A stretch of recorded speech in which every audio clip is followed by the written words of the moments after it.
When my wife excused herself to take an urgent call during the Veterans Appreciation Dinner, an elderly gentleman at the next table slid an envelope across to me and whispered, "Don't go home tonight, Thomas. Check page 7. Then he was gone, disappearing into the crowd before I could even ask his name. I sat there, frozen, the envelope burning against my palm. Patricia had been gone less than 30 seconds. The ballroom buzzed with conversation, veterans in dress uniforms mingling with donors, but I felt completely alone. My hands shook as I looked down at the manila envelope. It had my full name typed on it, Thomas Edward Chen. Not Tom, not Tommy, my full legal name. That's when I knew something was very wrong. Patricia returned 5 minutes later, her smile bright and apologetic. "Sorry, honey. That was the event coordinator. Apparently there's an issue with the sound system for your speech." She squeezed my shoulder. "Nothing to worry about. They're handling it." I'd been married to Patricia for 18 months. After my first wife Margaret died 3 years ago from cancer, I thought I'd never love again. Then Patricia walked into the VA hospital where I volunteer, all warmth and kindness, asking about programs for Gold Star families. We connected over coffee. She listened to my stories about Vietnam, about Margaret, about my son David who served in Afghanistan. She seemed to understand the weight of all those years. 6 months later, we were married at a small ceremony. David couldn't make it, stationed overseas, but Patricia insisted we not wait. "Life's too short," she said. "We've both waited long enough for happiness." Now, sitting at this charity dinner that Patricia had organized, I wondered if I'd ever really known her at all. "Thomas?" She was looking at me with concern. "Are you all right? You look pale." "Just tired," I managed. "Long day at the hospital." "Well, your speech is in 20 minutes. Why don't you go splash some water on your face? I'll guard your plate." She laughed. That musical sound I'd fallen in love with. "Can't let anyone steal your salmon." I stood, tucking the envelope inside my jacket. "Be right back." The men's room was mercifully empty. I locked myself in a stall and opened the envelope with trembling fingers. Inside were photocopies of documents, bank statements, property deeds, legal forms, all bearing my signature, or what looked like my signature.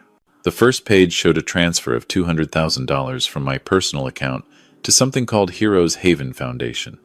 I'd never heard of it. The second page was a deed transferring my house into a trust. Page 3 listed me as a board member of Heroes Haven, with Patricia as executive director. Page 7 made my blood run cold. It was a power of attorney document, giving Patricia complete control over all my assets in the event of my mental incompetence. Attached was a psychiatric evaluation from Dr. Richard Morrison, stating, "I showed early signs of dementia and confusion, likely service-related PTSD complications."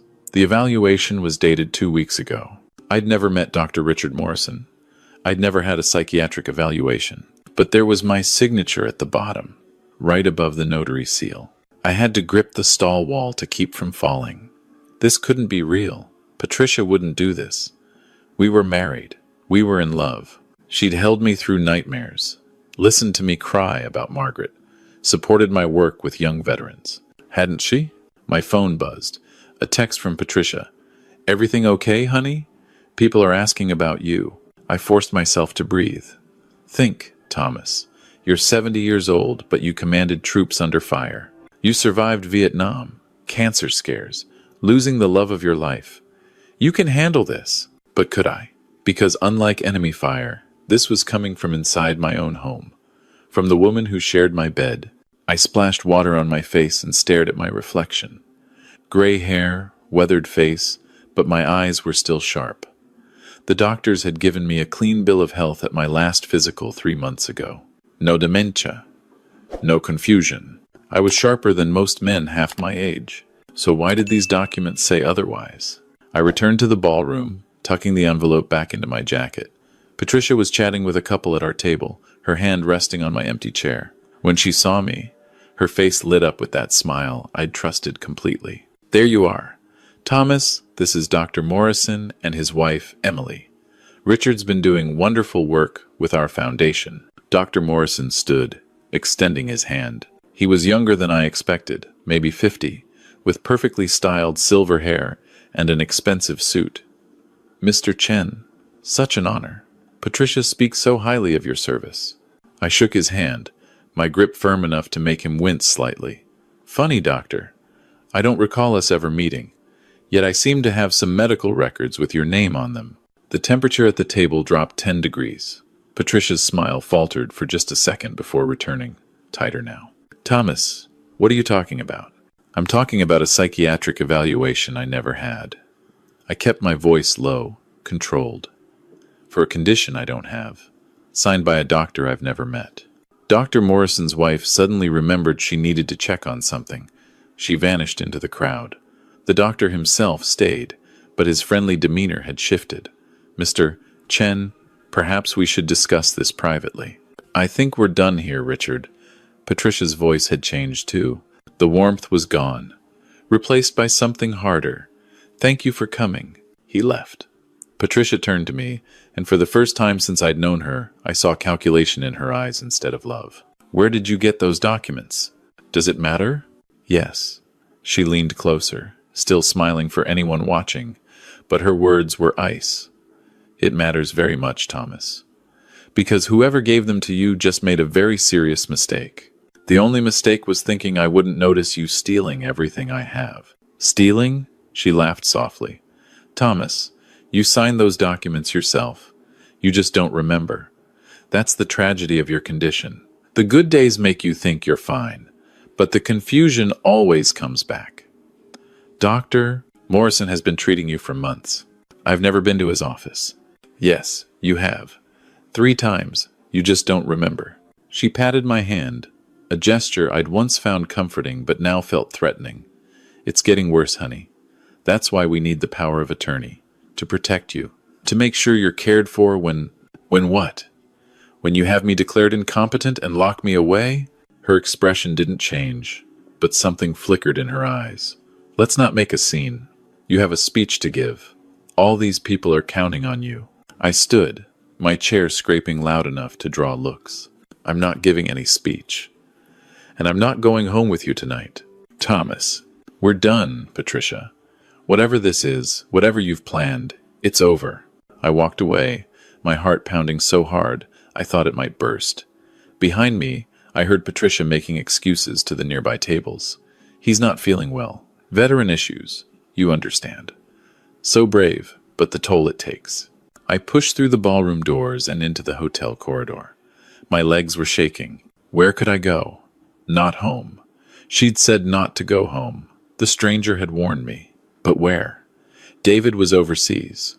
My few close friends were at the dinner. I couldn't call the police, could I? What would I tell them? My wife forged some documents? Mr. Chen. I spun around. The elderly gentleman from the dining room stepped out from an alcove. Up close, I could see he was older than I'd thought. Maybe 80, with a military bearing that never quite leaves a man. He wore a name tag from the dinner. Robert Castellano, Captain, U.S. Navy. Rhett. Who are you? Someone who knows what you're going through. He glanced past me toward the ballroom. We don't have much time. She'll send people looking for you. Is there somewhere we can talk? Somewhere public? The hotel bar? Too obvious. There's a diner 2 blocks east. Mulligan's. Meet me there in 20 minutes. Come through the hotel's back entrance. Take the alley behind the loading dock. They'll be watching the front.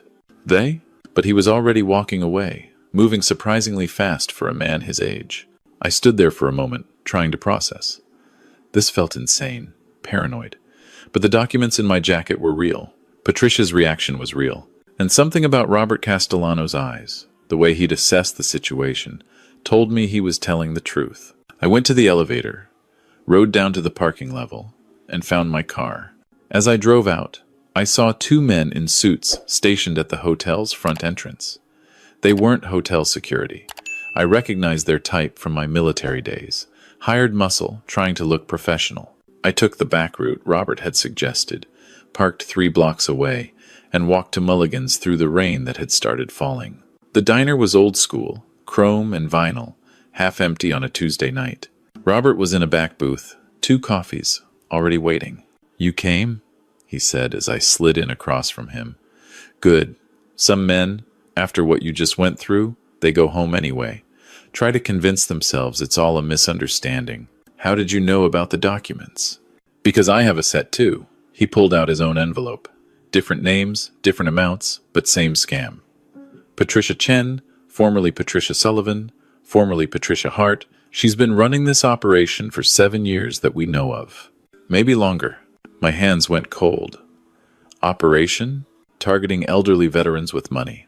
The pattern's always the same. She meets you somewhere connected to veteran services. She's charming, understanding, seems to share your values.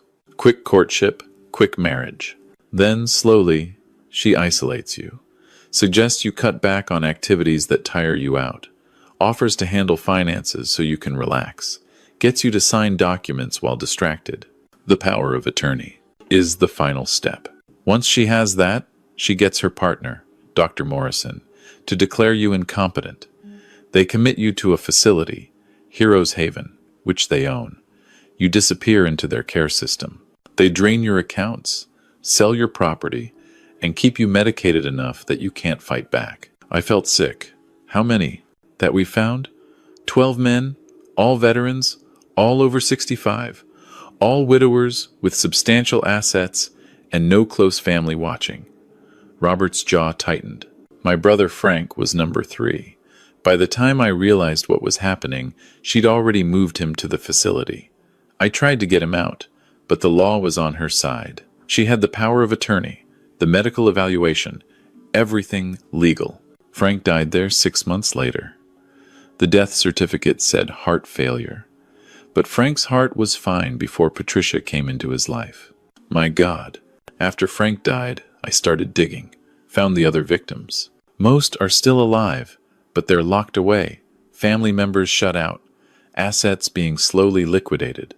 The facility is very good at keeping people isolated, and Patricia always moves on before anyone gets suspicious. Why didn't you go to the police? I did. They said it was a civil matter. The documents were legal, properly notarized. The medical evaluations came from a licensed psychiatrist. Patricia had character witnesses, tax records for her foundation. Everything looked legitimate. A few detectives tried to investigate, but they couldn't find enough evidence for criminal charges. And the victims themselves can't testify because they've been declared mentally incompetent. I stared down at my coffee, watching the steam rise. So what do? We stop her. Before she files the power of attorney with the court. Before Dr. Morrison's evaluation becomes official. We expose the whole operation in a way they can't deny or hide. Robert leaned forward. But I can't do it alone, Thomas. I'm too close to it. My brother's death makes me look like I have a personal vendetta. We need someone on the inside. Someone she doesn't know I've contacted. Someone who can get evidence we can take to the FBI. What kind of evidence? The real financial records. The pattern of victims. Proof that Dr. Morrison's evaluations are fabricated. Patricia keeps everything in a digital ledger on her computer at your house. She thinks she's protected, but she's arrogant. She doesn't believe any of her targets could outsmart her. The thought of going back to my house made my skin crawl. She'll know something's wrong. After tonight, she'll try to smooth it over. She's done this before. She'll tell you that you had an episode at the dinner, that she's worried about you, that she only wants to help. She's very good at gaslighting, making you doubt your own perceptions. Robert's voice was gentle but firm. But you're stronger than her victims have been, Thomas. You suspected something was wrong early. Most men don't realize until it's too late. The warning you gave me tonight was a risk. But I've been following Patricia for months, waiting for her to make a mistake. When I saw her pattern starting with you, saw the timeline accelerating, I knew I had to intervene. Tonight was supposed to be when she got you to sign some final documents. There was going to be an incident during your speech. You'd become confused, disoriented. Dr. Morrison would help you off stage. By morning, you'd wake up in Heroes Haven. I thought about the speech I'd been supposed to give. About Patricia insisting the venue needed to be this specific hotel. About Dr. Morrison being there with his wife. They were going to drug me. That's my guess. Your salmon, probably. Patricia would have been horrified, would have insisted you go somewhere quiet to recover. Dr. Morrison would have recommended immediate psychiatric evaluation. Once at Heroes Haven, they'd have gotten you to sign the power of attorney while you were still confused and scared. Jesus, you're lucky, Thomas. Someone gave you those documents before she could spring the trap. I'd almost forgotten about that. Who was your source? Who gave you my files? Robert smiled slightly. I can't tell you that. But let's just say Patricia isn't as smart as she thinks. She's used the same notary for all her documents. Eleanor Vance, 68, works out of her home office. Eleanor's nephew served in Iraq with Frank's son. When Eleanor started noticing a pattern in the documents she was notarizing for Patricia, documents that always involved elderly veterans, she mentioned it to her nephew. He mentioned it to Frank's son. Frank's son called me. So the notary is helping you? She can't refuse to notarize legitimate-looking documents without losing her license, but she can make copies, and she can delay processing until certain people have a chance to act. Robert pulled out a burner phone. This is for you. Untraceable. My number's programmed in. When you're ready to get that ledger, you call me. I'll walk you through accessing her computer. And then we take it to the FBI, along with testimony from Eleanor, financial records showing the pattern, and affidavits from family members of victims. With everything together, we can force a real investigation. Shut down Heroes Haven. Get the victims out. Put Patricia and Morrison in prison where they belong. I took the phone, feeling its weight. This was really happening. My wife, the woman I'd loved and trusted, was a criminal who'd planned to steal everything I had and lock me away. Maybe kill me, like Robert's brother. Thomas, I need you to understand something. Robert's voice was serious. This is dangerous. If Patricia realizes you're gathering evidence against her, she'll move fast. She has people who handle problems. The muscle at the hotel tonight? They're not just for show. One of her previous targets, a man named Gregory Walsh, tried to expose her. He had a fatal car accident 3 days later. You think she killed him? I think she's capable of protecting her operation. So if you're going to do this, you need to be smart. Play along. Make her think you believe her gaslighting, and get that evidence quickly. I thought about running, taking my car and driving until I found somewhere Patricia couldn't reach me. But then I thought about the other victims, the 12 men Robert had mentioned, Frank, who died in that facility. The families shut out, watching helplessly as their loved ones disappeared into a system designed to drain them dry. I'll do it, I said.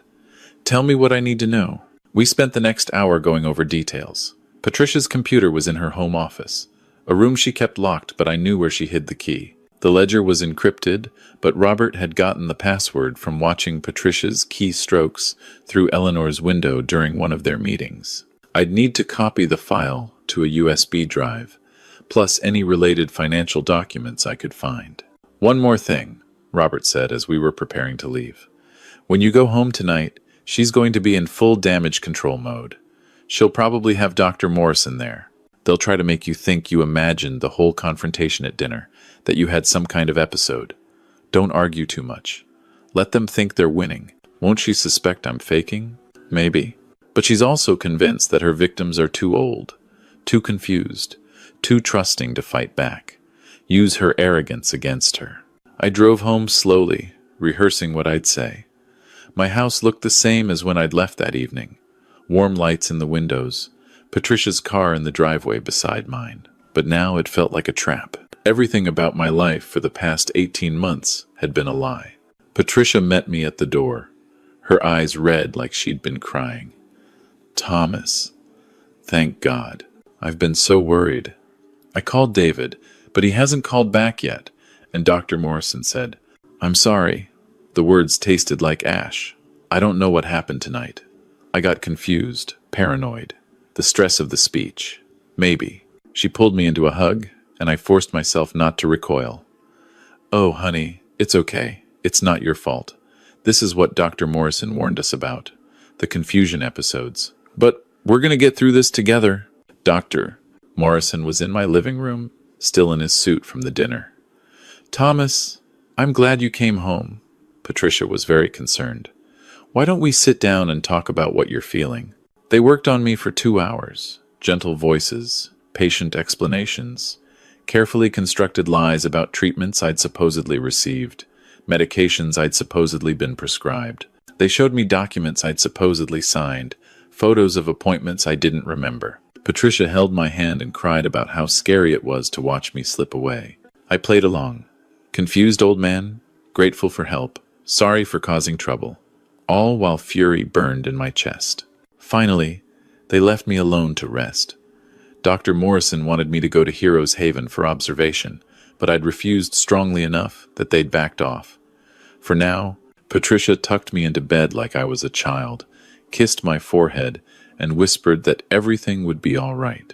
I waited until 3 a.m. The house was silent. Patricia was asleep in the guest room, something she'd started doing a few weeks ago under the excuse of not disturbing my sleep with her insomnia. Now I understood. She wanted to be able to move around the house without me noticing. I crept downstairs to her office. The key was where I remembered, tucked inside a hollowed-out book on the shelf. Her computer was sleeping but not shut down. I used the password Robert had given me. The ledger was exactly where he'd said it would be. A spreadsheet with 12 names, dates, amounts. Frank Castellano, $340,000. Gregory Walsh, $280,000. James Patterson, $420,000. On and on. At the bottom, my name, Thomas Chen, $1,100,000 in progress. I plugged in the USB drive and started copying. The file was large, taking forever to transfer. Every creak of the house made my heart stop. If Patricia found me now, Thomas? I spun around. Patricia stood in the doorway, wearing a robe, her hair down. For a moment, we just looked at each other. Then her eyes went to the computer screen. Oh, Thomas. Her voice was sad. Why couldn't you just let yourself be taken care of? Is any of it real? Did you ever care about me at all? She moved into the room, and I saw she had her phone in her hand. Does it matter? You're a means to an end. You all are. Lonely old men with more money than sense, clinging to memories of dead wives and glory days. You practically beg to be taken advantage of. Margaret wasn't just a memory. Margaret's dead, and you would have wasted all that money she worked for. On what? Dying slowly in some veteran's home? At least my way, the money goes somewhere useful. The foundation does real work, Thomas. Heroes Haven is a state-of-the-art facility. The residents are well cared for. Frank Castellano died there. Something flickered in her expression. Frank had a heart condition. These things happen with elderly patients. And Gregory Walsh? I don't know what you're talking about. But her hand tightened on her phone. The USB drive finished copying. I pulled it out and held it up. This is over, Patricia. I'm taking this to the FBI. You and Morrison and everyone involved in this sick operation. She laughed. And tell them what? That your wife, who has power of attorney due to your severe dementia, stole from you. Thomas, think about what you're doing. You're a 70-year-old man who had a very public episode tonight at a charity dinner. Doctor, Morrison has documented your decline. I have witnesses who will testify about your confusion, your paranoia. You're playing right into the narrative we've built. Then why does it sound like you're trying to talk me out of it? Her smile vanished. Because I was hoping we could resolve this quietly. But if you insist on being difficult. She raised her phone. I have 2 men waiting outside. They'll take you to Heroes Haven tonight. By morning, you'll be legally committed. And that USB drive? We'll say it's more evidence of your paranoid delusions. Who's going to believe a senile old veteran over a respected psychiatrist and a decorated charity director? Robert Castellano will. I hadn't meant to say his name, but the effect was immediate. Patricia's face went pale. What? Frank's brother. He knows everything. He's been investigating you for 2 years, and he's not alone. There are others. Families of your victims, a notary who's been documenting your fraud. We're taking you down, Patricia. Tonight was just the beginning. She stared at me for a long moment. Then she dialed her phone. We have a problem. Chen knows about Castellano. Yes, I'm sure. No, we need to move now. Get Morrison. Get the team. We're taking him to the facility tonight, and we're disappearing the evidence. All of it. She hung up and looked at me with something like regret. I actually liked you, Thomas. You reminded me of my father. But business is business. Your father must be so proud. My father died penniless, draining my mother's savings on medical care. I learned then that being honorable just makes you a target. Better to be the predator than the prey. I heard cars pulling up outside. The men from the hotel.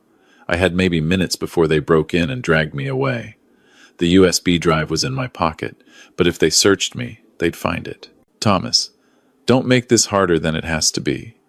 Patricia moved toward me. Come quietly, and I promise you'll be comfortable at Heroes Haven. Fight, and, well, accidents happen. Elderly men fall downstairs, hit their heads. Such a tragedy. I backed toward the office window. Second floor, but there was a trellis. In my 20s, I'd climbed enemy fortifications under fire. At 70, I was about to climb down my own house to escape my wife. You won't get away with this. I already have. 12 times. I heard the front door burst open. Heavy footsteps on the stairs. Patricia smiled. It's over, Thomas. Accept it. Instead, I grabbed her laptop and threw it through the window. Glass shattered. An alarm started wailing. Patricia screamed, lunged for me, but I was already climbing through the broken window, my hands torn and bleeding as I grabbed the trellis. 70 years old. Arthritis in my knees. But fear is a hell of a motivator. I was halfway down when the trellis started pulling away from the wall. For a sick moment, I was falling, seeing the concrete patio rushing up. Then I hit the ground, rolling like they'd taught us in parachute training a lifetime ago. Something in my shoulder crunched, but I was moving, running across the dark lawn while men shouted behind me. I'd parked my car 3 blocks away, Robert's advice. Never go home in the same car you leave in. I made it there, gasping, bleeding, shoulder screaming. Started the engine with shaking hands and drove. The burner phone rang. Thomas? I heard alarms. What happened? She knows. She knows everything. Morrison's coming. They're destroying evidence. I barely got out. Where are you? Driving. I don't know where. Listen to me. Go to the address I'm texting you. It's a safe house. You'll be protected there. And Thomas? Did you get the ledger? I patted my pocket, felt the USB drive. Yes. Then we've got her. All we needed was proof. The FBI has been watching this case for months, but they couldn't move without evidence. With that ledger and your testimony, they can get warrants, freeze assets, shut down the facility. You did it. Frank would be proud. You avenged him. You saved 12 men from dying the way he did. And Patricia's going to spend the rest of her life in prison. I drove to the safe house, a small apartment in a building Robert owned. Inside, I found a first aid kit, clean clothes, and a cot. I bandaged my hands, wrapped my shoulder, and lay down as the adrenaline drained away. 3 hours later, at dawn, federal agents raided Heroes Haven. Patricia was arrested at my house, along with Dr. Morrison and 6 others involved in the operation. The victims were moved to legitimate care facilities. Their assets were frozen, their families notified. The investigation uncovered not 12 victims, but 17. 5 more men who died at Heroes Haven under suspicious circumstances. Patricia and her partners had stolen over $6 million over 8 years. The trial was 6 months later. I testified for 3 days, walking the court through everything. The forged documents, the fake medical evaluations, Patricia's confession in my office. The USB drive was entered as evidence, along with testimony from Eleanor, the notary, families of victims, and forensic accountants who traced the money. Patricia's defense tried to claim I was mentally incompetent, that my testimony was unreliable, but my doctors testified I was sharp as ever. David flew home from overseas to support me. Robert sat in the gallery every day, a silent witness to his brother's vindication. Patricia was convicted on 43 counts of fraud, conspiracy, and elder abuse. Dr. Morrison got 25 years. Patricia got life without parole. Heroes Haven was shut down. The building sold, the proceeds going to the victims and their families. I got my money back, my house, my life. But some things you can't recover. I'd loved Patricia, trusted her, built a future with her. That betrayal lives in my bones now, a permanent ache. Robert and I meet for coffee every Tuesday at Mulligan's. We talk about Frank, about the other victims, about the warning signs we learned to recognize. We've started a foundation, a real one, that helps elderly veterans spot financial predators. David visits when he can, making sure I'm really okay. Sometimes people ask me why I didn't just run that night. Why I risked everything to get evidence instead of disappearing. The answer is simple. I spent my 20s fighting for men I'd never met, in a jungle on the other side of the world. I wasn't about to stop fighting at 70, especially when the enemy was in my own home. Patricia counted on her victims being too old, too trusting, too ashamed to fight back. She was wrong, because the thing about veterans is, we never really stop being soldiers. We just choose different battles. And this was one battle I was damn well going to win. Standing at Frank Castellano's grave 6 months after the trial, Robert placed a hand on my shoulder. He would have liked you, Thomas. Would have said you had guts. I just did what anyone would do. No. Most people freeze when they realize someone they love has been lying to them. They want to believe the lie because the truth is too painful. You faced the truth and fought back. That takes a special kind of courage. I looked at Frank's headstone. Beloved brother, devoted father, veteran, survivor. Except he hadn't survived. Not Patricia's trap. I'm sorry I couldn't save him. You saved 12 others. And you made sure Patricia can never hurt anyone again. That's Frank's legacy now. Not how he died, but what came after. We stood there in silence. 2 old soldiers, paying respect to a third. The sun was setting, casting long shadows across the cemetery. My shoulder still ached where I'd landed that night, a permanent reminder of the woman I'd loved and the trap I'd escaped. But I was alive. I was free. And somewhere, Patricia was learning that predators sometimes meet prey that bite back. I'd like to think Frank would appreciate that. As I drove home that evening, I passed the building that used to be Heroes Haven. It was being renovated into actual veteran housing now, affordable apartments for those who served. The sign outside read Castellano House, in honor of Frank. Sometimes justice takes a while. Sometimes it comes from the most unexpected places. An envelope slipped across a table by a stranger with everything to lose. But it comes, and when it does, it's worth every sleepless night, every moment of fear, every risk you took to make it happen. That's what I tell the people who call me now, other elderly men who've noticed something off about their situations, other families worried about loved ones. I tell them Frank's story, Robert's determination, my narrow escape, and I tell them the most important thing. You're not crazy, you're not confused, and you're not alone. If something feels wrong, trust that instinct. Document everything. Find someone who believes you. Fight back with every ounce of strength you have left, because the Patricia Chens of the world, they count on silence. They count on shame. They count on their victims being too proud or too scared to ask for help. Don't give them that power. I learned that lesson at 70 years old, the hard way. But I learned it. And now, every Tuesday at Mulligan's Diner, over coffee with Robert and anyone else who needs to hear it, I make sure that lesson spreads. The bill on the table is always split evenly. The coffee's always hot. And somewhere in the back of the diner, there's a booth where an old sailor once saved an old soldier's life with a whispered warning and an envelope full of truth. We keep that booth reserved, just in case someone else needs it someday. Because the thing about predators is they never really stop hunting. They just find new prey. But now we're hunting them back. And we've got patience, evidence, and nothing left to lose. Patricia's in prison for life. Doctor. Morrison won't see freedom until he's 80. Heroes Haven is ashes and bitter memories. But Castellano House stands tall, sheltering the very people Patricia tried to destroy. That's justice. That's victory. And that's what happens when you underestimate a 70-year-old veteran who still remembers how to fight. Some battles you fight with weapons, some with words. This one, we fought with truth. And truth, it turns out, is the most powerful weapon of all.